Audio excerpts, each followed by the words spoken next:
అందరికీ నమస్కారం.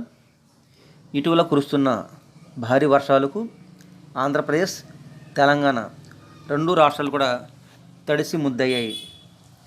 అయితే కొండల్లో, కోనల్లో, దట్టమైన అడవుల్లో ఈ కురుస్తున్న భారీ వర్షాలకు నీటి ప్రవాహం బాగా పెరిగి ఇలాగా ఏజెన్సీ ఏరియాలో సైతం కూడా ఈ విధంగా ప్రవాహం బాగా పొంగి పొర్లుతుంది.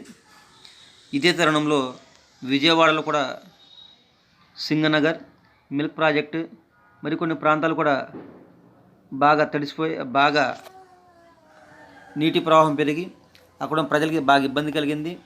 అదేవిధంగా ఆస్తి నష్టం కూడా బాగా జరిగింది.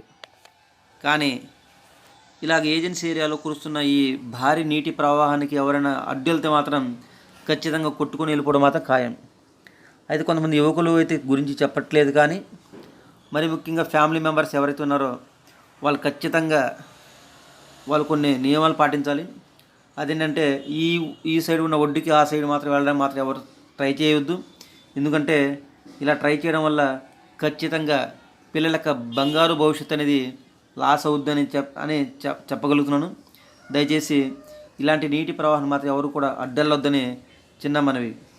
అలాగే ఈ నీటి ప్రవాహం ఎప్పుడైతే ఖచ్చితంగా తగ్గుతుందో ఆ టైంలో మాత్రమే ఈ ఒడ్డు నుండి ఆ ఒడ్డుకి వెళ్ళడానికి మాత్రం ప్రయత్నించండి తప్పించి ఎవరు మాత్రం ధైర్య సాహసాలు మాత్రం పోవద్దు.